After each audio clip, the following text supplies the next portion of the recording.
So hello everyone, welcome to the Inclusive Services and Inclusive Language session as part of the Pridewell Summit, which is the Birmingham LGBTQ History Month Health Conference. My name is Bradley Yakub, my pronouns are he, him, and I am the chair of the LGBTQ and Allies Network at Birmingham City Council. I'm also a senior public health officer within the council as well.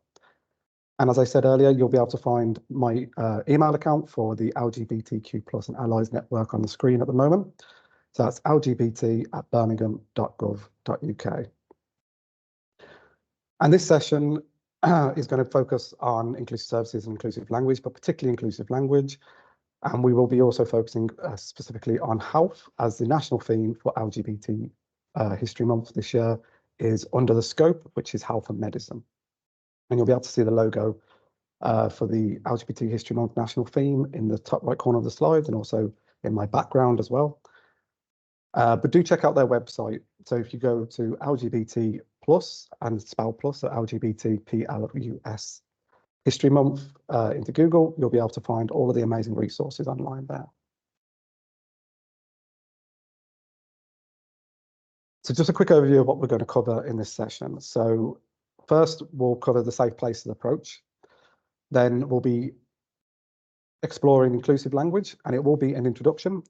This is only an hour-long session, so we could do an entire day on inclusive language, and well, we could do 6 months of sessions on inclusive language in its wider reach. But this session will focus on the principles and the benefits of inclusive language broadly, but also specifically to sexual orientation and gender identity. And then we'll be also exploring inclusive services and how we can shape services, specifically focusing on the way we use language. And then there will be a page with resources and reading. So there's an opportunity for you to go away to learn and explore more. There's lots of resources to take away, and the links that I'll be sharing. So there's tools that you can use within your workplaces or within your service that you deliver or within your communities. And as I said, you're always free to contact lgbt@birmingham.gov.uk to be able to explore more or how we can work together. And then there'll be an opportunity for questions towards the end as well. So if you do have any questions, hopefully we can explore them in this space. We'll stop the recording when we get to the questions, so you'll be able to have that opportunity. But if you're not, again, please contact us. So the safe places approach. So this slide is being used throughout the entire conference. So it's being used at every single workshop, and we launched it at our launch event. And it's around our approach to ensuring all our events, workshops and webinars during the Pridewell Summit conference are a safe place for people to learn, share and grow. And we do this by having an expectation on our hosts and the attendees in the room to respect one another, and that's respect our identities, respect our experiences, and respect everybody in the room. To show empathy, so we need to acknowledge the feelings, experiences, and the identities of everybody. And that's particularly important in the session that we're doing today around inclusive language. We need to show care, and that's by creating a non-judgmental caring space for us to be authentic, all of us and everybody to be authentic. To show support, and that's through listening. It's a good starting place for all of us to always listen, because we can't always speak from our own experiences. There's experiences to learn from. To empower those in the room and to support one another. And finally, inclusion. And probably the most important element of it, we're going to ensure that we include all LGBTQ+ identities and experiences. And that's also ensuring that we actively create inclusive spaces for the seldom heard people, the marginalised communities within the LGBTQ+ wider community, but also further afield as well.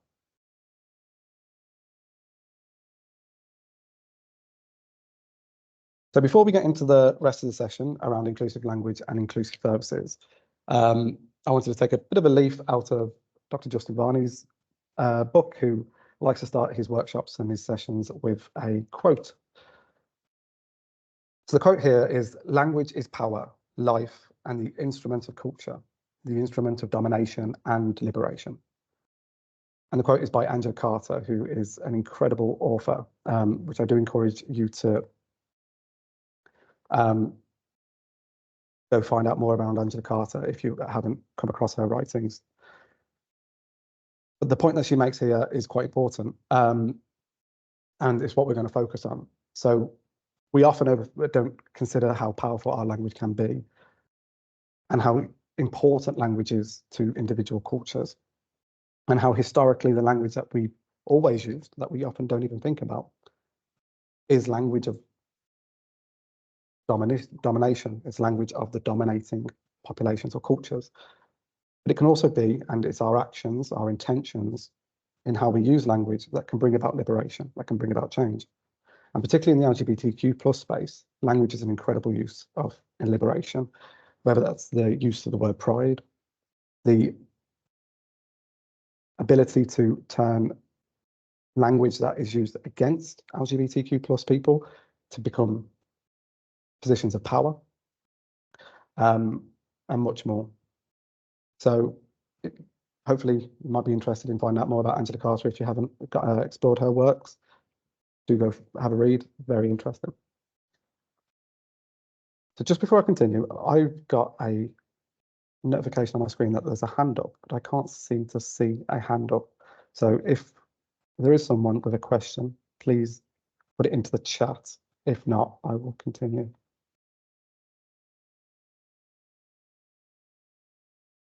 Okay. So, inclusive language. So a bit of an introduction first, and I wanted to kind of first start with the Edge Hill University. And throughout the slide deck, you should be able to see the links on screen. You should be able to click on them and open them on your computers or laptops or on your mobile phones or whatever platform that you're accessing this through. But if not, all of the links will be shared in the chat and will be going out in emails as well. So Edge Hill University uses this description, which I think is quite useful for how we're going to approach today's session, which is inclusive language in the current context represents a means of acknowledging and respecting the diversity of bodies, genders, and relationships. And this refers to both when we're communicating directly with someone, describing a person who isn't present, but also in the way that we do policies, services, and virtual communications. So it's both verbal and non-verbal use of language that is important when we consider inclusive language. And the reason that I've structured the session are both, as you saw in the contents page, there was an all-inclusive and then we moved into sexual orientation and gender identity, is that inclusive language is a tool and intention that we can use across all of our service provision and everything that we do. But particularly when a lot of our services in the public sector, in healthcare, in social work, in the third sector and community sector and charity sector, but also in our wider communities, we work and interact with marginalised communities that the use of language can exclude or isolate.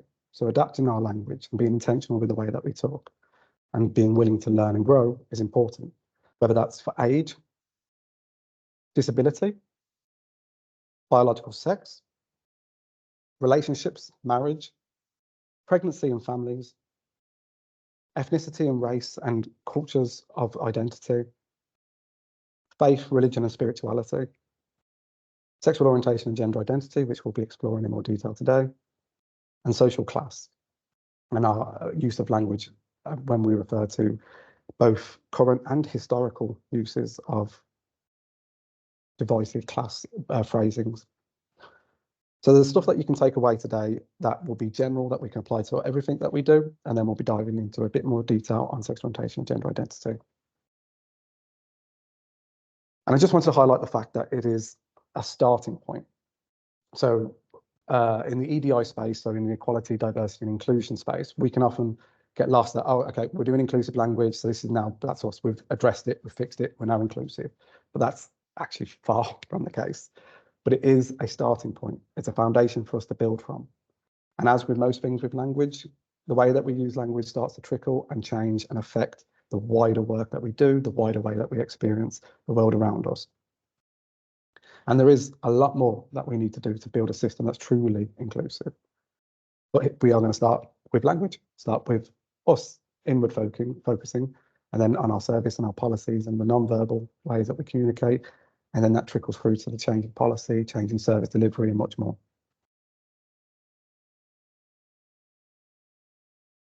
And for people just particularly if you want to try and sell inclusive language and why we should do inclusive language in any type of service or just generally in our communities or in our workplaces, is that inclusive language in any setting is the first indicator of a safe place for people to be their most authentic self, to be truly who they are.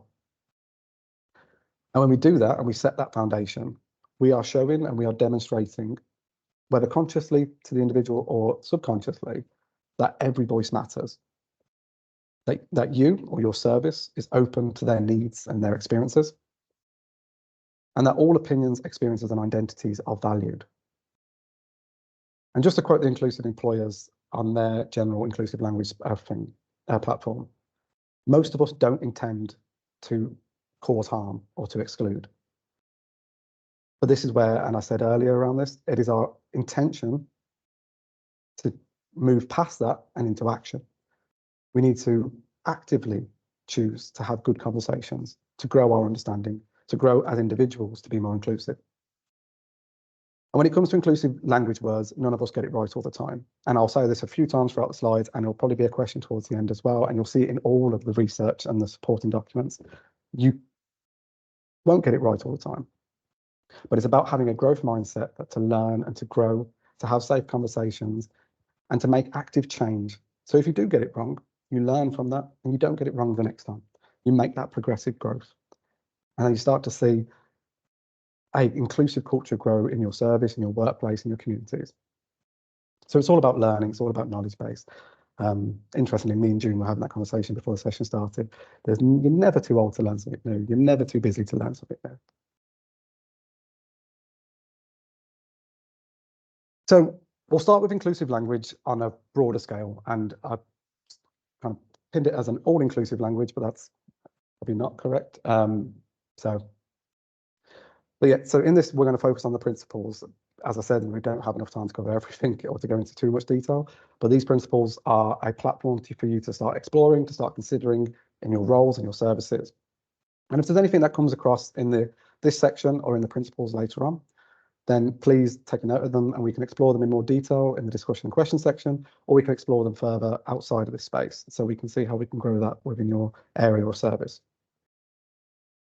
So some universal principles for inclusive language. And first, before we start going through them, I want you to kind of consider taking a bit of a childlike mentality. And I say that because as adults, we often get into this space, we learn to be overconscious or fearful of making mistakes, of trying to assume or guess, or of being more knowledgeable than we need to be. Where as children, we were so much more open to learning, so much more open to acknowledging the kind of freedom of learning something new, of not knowing what something is. So you'll see through the kind of the titles of each one of the principles, there's a bit of a pattern here about us trying to take that bit of a mentality kind of regression. And the first one is around people first. So it sounds quite simple, and you'll probably see this in lots of policies and lots of statements. You know, we put people first. But then in the way that we communicate, in the way that we send out emails, or the way that we do marketing, or the way that we structure our websites, we can often then quickly slip straight back into defining somebody by their characteristics or descriptors, rather than focusing on them as an individual. And this can be something like saying thin woman, postman, blind woman,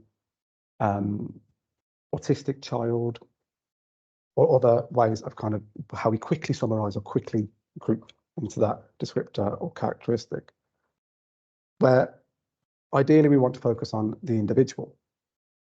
And that's where we should start from, is always the individual, because they are far more than what their descriptor or their characteristic says in that first moment. But we're often very intersectional with lots of experiences, lots of knowledge, lots of identities. So to summarize on what you know isn't necessarily correct. And that can be small changes.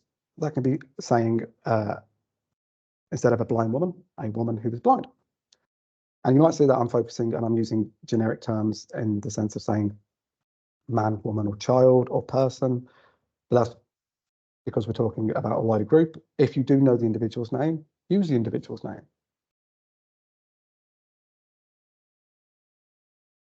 second point is gender neutral. And we'll go into a bit more detail of this when we come to the principles of sexual orientation and gender identity inclusive language. But it's an important place to start with the universal principles of inclusive language. How can we start from a neutral point in everything that we communicate? And that can be here in this Teams meeting or a Zoom meeting, on the phone. It can be in the way that we do our marketing, our website structures, our strategies, our policies. We can often get stuck in our use of gendered terms, which then can isolate people. And you'll see in a couple of the links that I'll share later, there's a lot in the space of recruitment around this. So using terms that instantly associate with a man or woman can then isolate people from applying for those roles. But also in the way that we do inclusive policies, whether that's stuff like bereavement policies, saying husband or wife rather than spouse or partner, or someone that you live with. But also the use around family and the definition of family, because there's differences between what people consider family or chosen family. So start with the gender neutral, start with the as if you didn't know, and then build from there. Because there are moments when we do need to use gender terms. If you're running a session with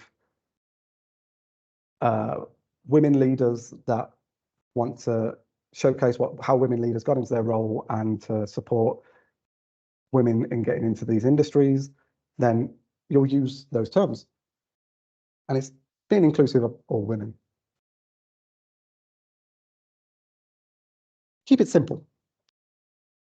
So this is about avoiding jargons, idioms, acronyms. And you might have seen that I slipped into an acronym earlier on, and you will do that because we naturally do that I know we do that in public sector a lot, but also in the private sector, in charity work, in the NHS, and in healthcare and social care. We get so used to speaking in acronyms with our colleagues that when we're then delivering services or talking to someone who's not necessarily in the know, we'll still use that acronym or we'll still use a piece of jargon. And by doing that, we're already isolating that person from accessing the information that we want to share. We're not including them in what we're trying to share or know. So it's important to avoid jargons, idioms, and acronyms where possible. And it's interesting, so even in the LGBTQ+, which is in of itself an acronym. So sometimes it is important when we're discussing this to explain the acronym. So lesbian, gay, bisexual, trans, queer, and the wider sexual orientation and gender identity communities.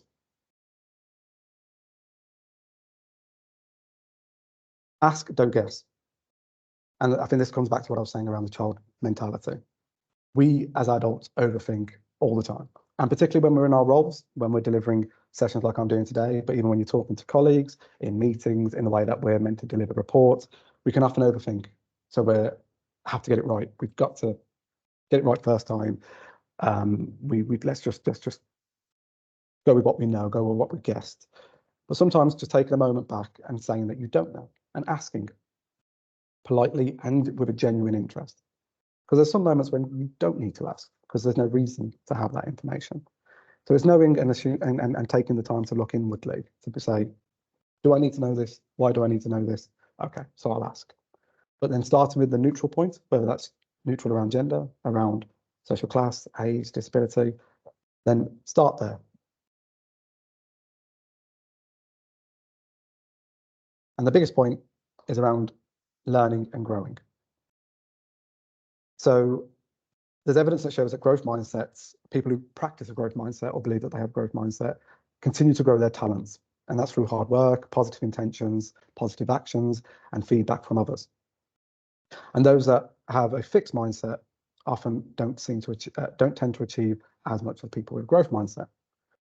So that's in a wider kind of focus on our career, on our way that we approach to learning or knowledge or education or skills. But that is really important to how we approach inclusive language.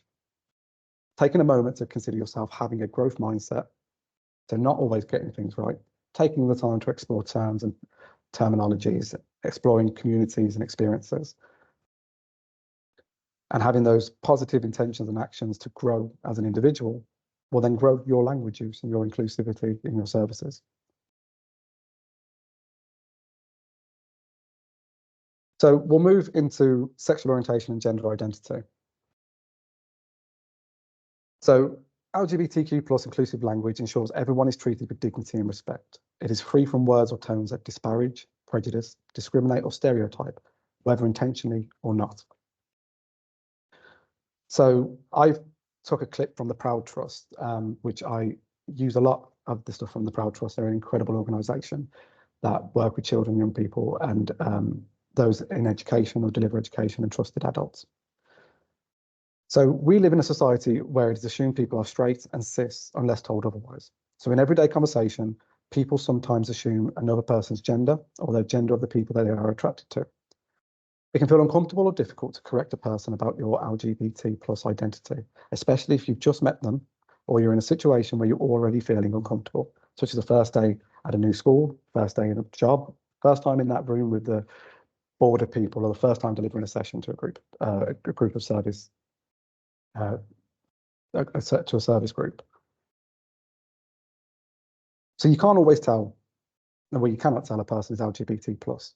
You can't tell from the way that they dress, the way that they act, the way that they sound, the way that they look. So avoid assumptions, avoid guessing, avoid overthinking. So there's a link there for the Proud Trust if you do interested in reading the rest of their document and their blog and their support documents. But it's an important point for us to start from.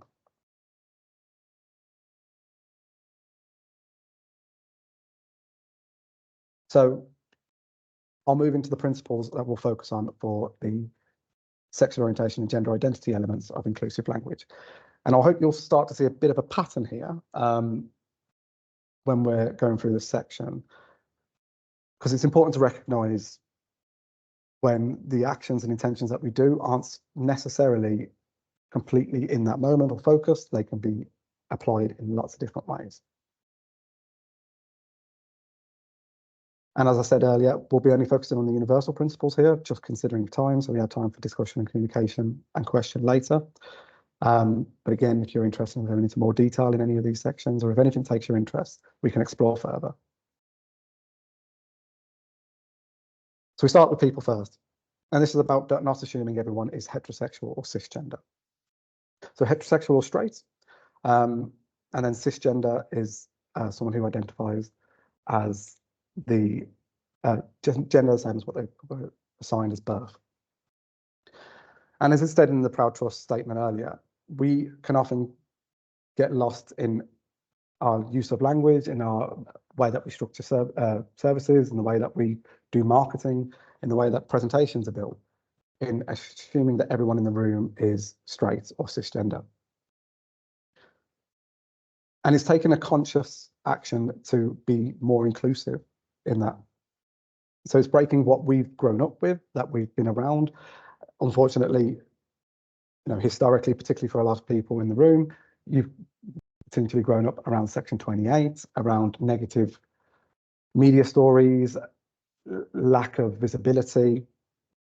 So it's easy to slip into that space of, well, everybody's just straight or everybody's just cisgender.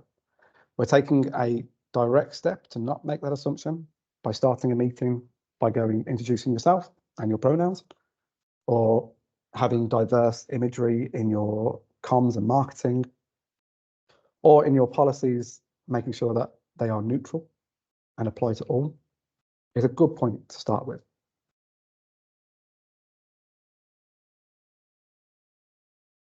Ensuring that you're starting from a gender neutral and moving to a gender affirming point of view. So as we mentioned earlier in the all-inclusive, starting from a point of neutrality as a foundation is always positive. And it means that you include as many people as possible. But then building from that is around affirming. So if someone has introduced themselves and has introduced their pronouns or has introduced their name, then making sure that you use that. You use their identity. To exclude or to not take notes can be harmful to an individual and harmful to the service that you're trying to deliver. So be affirming where possible. Be affirming in all situations. Make it simpler. So in one of the resources you'll see from from Fighting Talk, which is a fantastic name for a website, but the blog is incredible, and goes into a lot of detail with lots of lived experience included. They highlight a key section which you'll often see that is missed from a lot of EDI, equality, diversity and inclusion stuff, which is around the delivery of our inclusion being on the emphasis on the individual. But the emphasis shouldn't be on the LGBTQ plus people to out themselves or to be vulnerable. So even though I mentioned earlier around I introduced myself and my pronouns, it isn't an instruction to everyone in the room to then introduce themselves and their pronouns. If someone chooses not to use their pronouns or not to share their pronouns, then that is okay. It's an individual person's choice. But the action for those who are comfortable in doing so or are willing to do so helps to structure an environment where people can, when they are ready, share. And that works for lots of other areas as well. Because there's also a situation, particularly when we look at lesbian, gay or bi or other sexual orientation and gender identity groups, that individual within your workplace, within your service, within your community, that one person that you know who is gay, they speak for the whole community, which is an unfair amount of pressure to put on one individual who couldn't possibly speak for an entire community that has lots of different lived experiences, that have lots of different identities, that have a plethora of different intersectionalities. So make sure that the emphasis is on you as an individual or on your surface to learn, to build that foundation first and make that space safe and inclusive, where people then can, when they're ready, be authentic. Non-verbal inclusivity. So non-verbal is a really important section, particularly when we talk about visibility in the way that we are inclusive. And we often get lost when we talk around inclusive language, around verbal language, because language makes us think of what we say or what we write. But the act of non-verbal language, whether that's using imagery in your marketing that reflects diversity within the LGBTQ plus community. So having imagery of individuals, whether real pictures or cartoons of people that are within the wider spectrum of gender identity or the wider spectrum of sexual orientation, will already start to help to create that space. But also in workplaces, there's actions that you can take, whether that's having the use of inclusive flags within your workplace, using lanyards or badges or identifiers that can show that it's a safe or authentic space, or openly discussing or demonstrating the wider understanding or the wider inclusivity around LGBTQ+. So it's something to start exploring, and in one of the resources, so in Fighting Talk and also in the Inclusive Employers, there is a lovely list of free to access stock imagery and stock cartoons that you can use as long as you follow their copyright information, of course, so you share the credit to people that have taken them. But you can use that in your marketing, in your websites, in your services, in your presentations, that can start to show the non-verbal inclusivity. And if anybody's interested in finding out more around how to encourage your workplace or your service to adopt identities around flags or around lanyards or badges, reach out to the LGBT at birmingham.gov.uk, and we can support you in what we've learned in the process of doing it in the council. And then there's an element of keeping learning and growing. So I've mentioned it a few times throughout the different points here. It's important to repeat it, that we often use the term LGBTQ plus community and can get into the headspace that that is a body, it is a single thing, but actually it is a community. It's a collective of people, a collective of different lived experiences, different identities.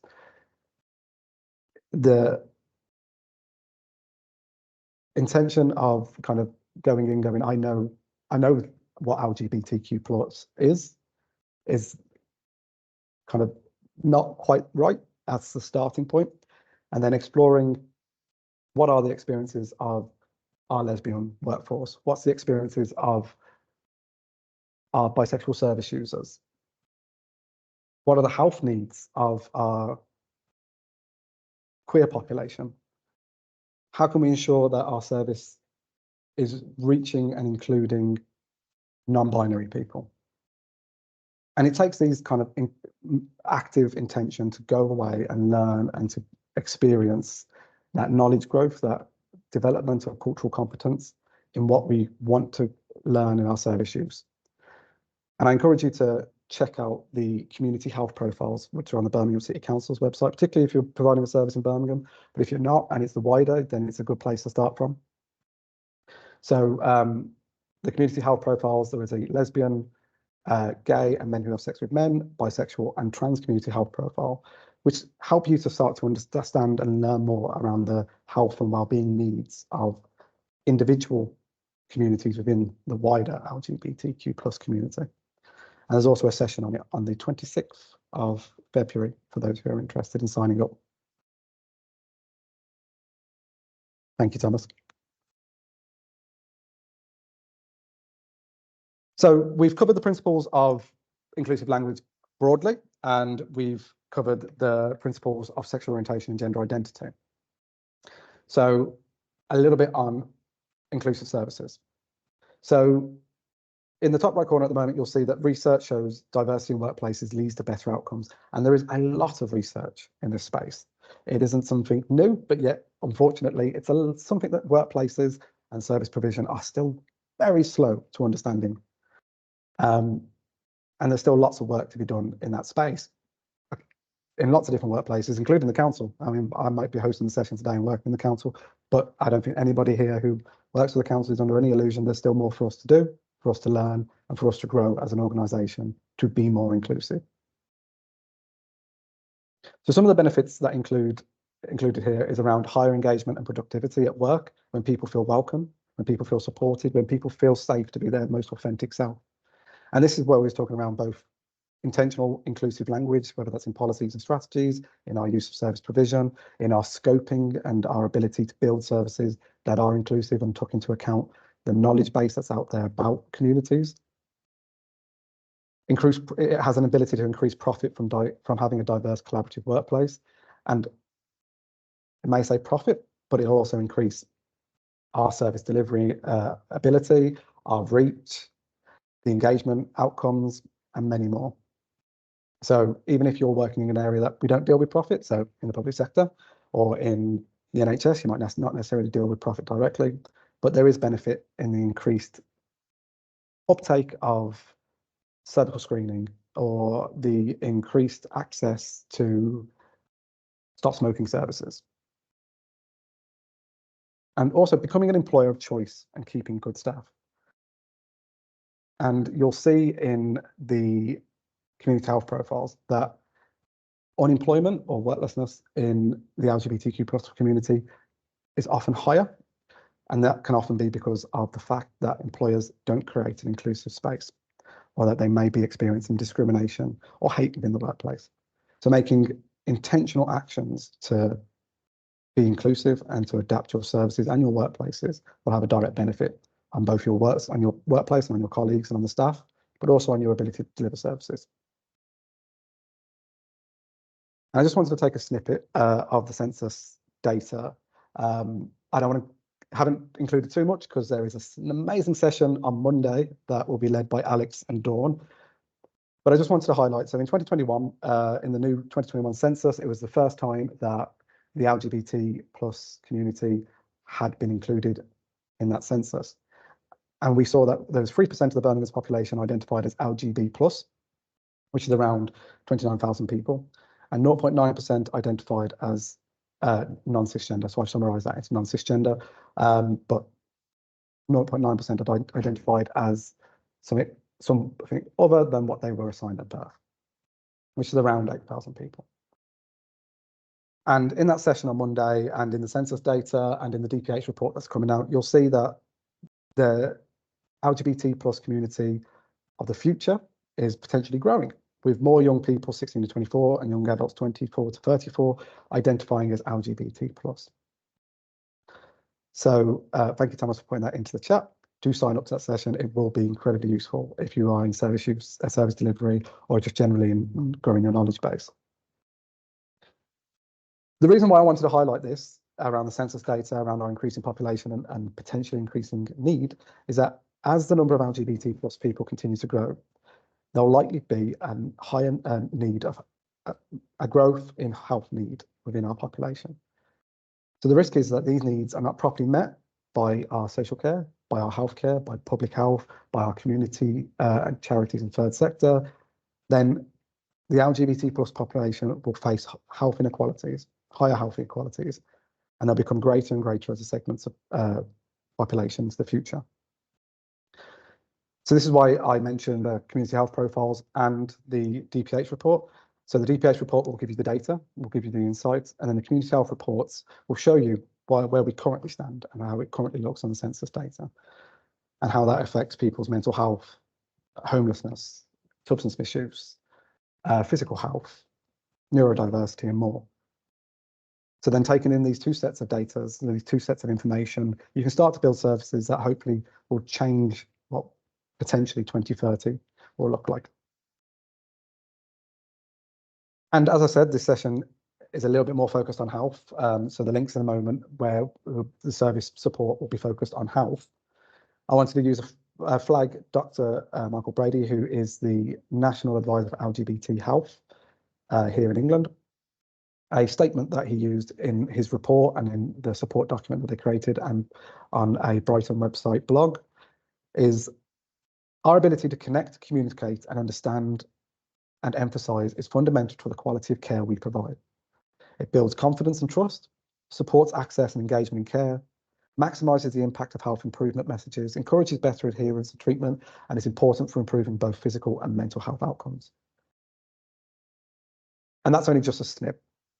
The longer document that they created is a fantastic tool where the ABCs of LGBTQ plus healthcare inclusion will show a step-by-step kind of process of how you can build services that can improve health improvement messages, encourage better take-up of treatment services, access to treatment, and make sure that we're not excluding a growing population within Birmingham, but also for those who aren't from Birmingham or from the region or from further afield. This is something that we can do anywhere in the UK. So I'm conscious of time and I want to give everyone time to have a chance to ask questions or to explore the links. So on the screen now, you should see a collection of links. So there's a section around all inclusive language, a section around sexual orientation and gender identity, inclusive language, and then a section on inclusive services with a health focus. And I will put them all into the chat as well, just so you can, in case you are having any problems accessing them on the screen, you'll be able to get them in the chat now. And just a quick overview of some of the links here. So inclusive employers in the all-inclusive language section. So there's two sections there. The first one is a wider blog that is a bit of an introduction on a broader scale. And then there's an inclusion passport, which they've taken from what was used in the House of Lords. And it's a tool, if you don't have it in your workplace or in your service provision, you can adapt. But it's a good opportunity to take that emphasis off the individual and make it a more adult-to-adult conversation, where it's starting from a space where we're sharing, if the person is feeling safe and okay to share, to set that precedent from the beginning so that we can work from that moving forward. There's HubSpot, which is a recruitment platform and Handshake as well. So this gives you lots of information, guides, terms to avoid, phrases to be aware of, on everything around disability, race and ethnicity, age, sexual orientation and gender identity, and much more. Then in the sexual orientation, gender identity, inclusive language section, you have the Edge Hill one, which is the quote that I've taken, but the wider guide is there, and they have lots of great tools, but also a breakdown of what the law currently is. So for anybody who is in doubt or is conscious that, well, what do I do? What does the law say? What does the Equality Act say? Edge Hill helps to demystify that situation and gives you a bit more information. You have a Stonewall link. This wouldn't be a session without a link to Stonewall. So there's a list of LGBTQ plus terms from Stonewall that is updated regularly. Another one from Inclusive Employers, which focuses specifically on the LGBTQ plus community. The Equality Project, which is an Australian website, which is their guide to inclusivity, inclusive language in the workplace. The Proud Trust, so that's their Making Spaces Inclusive blog, but do check out the rest of their resources. They've got some amazing tools that help to kind of educate on gender identity, on sexual orientation, on education pathways, and on LGBT History Month this year as well. And then a bit of a longer blog is the Fight and Talk one, which is a personal blog, but which they've used interviews and research, and it is a very honest blog. So just to get people ready, in case you're thinking it's a workplace one, it is definitely not a workplace one. But the tools, the points, the research, the videos, the links to the stock imagery is fantastic. So definitely worth keeping in mind. And then in inclusive services, the ABC of LGBT+ inclusive communication. That's the tool that was created. It's very, very, very useful, particularly if you're in health or social care. But for the wider audience, there's lots to be taken from that could be applied. And then the data set, so the research that helped to inform the ABC of LGBT+ inclusion communication is the BMJ, the British Medical Journal Quality and Safely link that takes you through to the research there. I quickly want to just flag a film that hopefully will be released soon. So Dr. XYZ, which is from the XYZ archives. So I got to watch this for the second time or third time today at the Proud Rainbow City Partnership. But this is an incredible information film that has been created from the experiences of the trans community here in Birmingham in accessing healthcare, particularly accessing primary care, so working accessing GP care, and their experiences in accessing that, the barriers that they've accessed, that they've come across, and guides and steps that we can take to create better primary care that's accessible for the trans population in the city. So the video isn't up on the website yet, but if you click on that link, you can go through to their website. There's an email address. If you're interested in accessing it, reach out to the XYZ archive. And they're also currently looking to run sessions and workshops in organisations. So they can do a bit of Q&A around the film. You can speak with their editor and their doctor who's helped create it. It's just a fantastic group. I've also included the GMC for adult care, which is around trans healthcare, and also Mermaids UK, which is a resource that is wider than just healthcare, but has healthcare resources in there for children and young people in the trans space as well. So all these links are in the chat. They'll go out in an email. They're on the screen. Please go away. This is that intention to learn, that growth mindset, to grow, to learn, to keep building. So quickly before I go to the questions, and just so it's in the recording, on the screen at the moment is the two QR codes. So the top QR code, this one, will take you through to our Eventbrite webpage, where you'll be able to sign up for more of the events that have been mentioned today and some of the events that you might be interested in attending.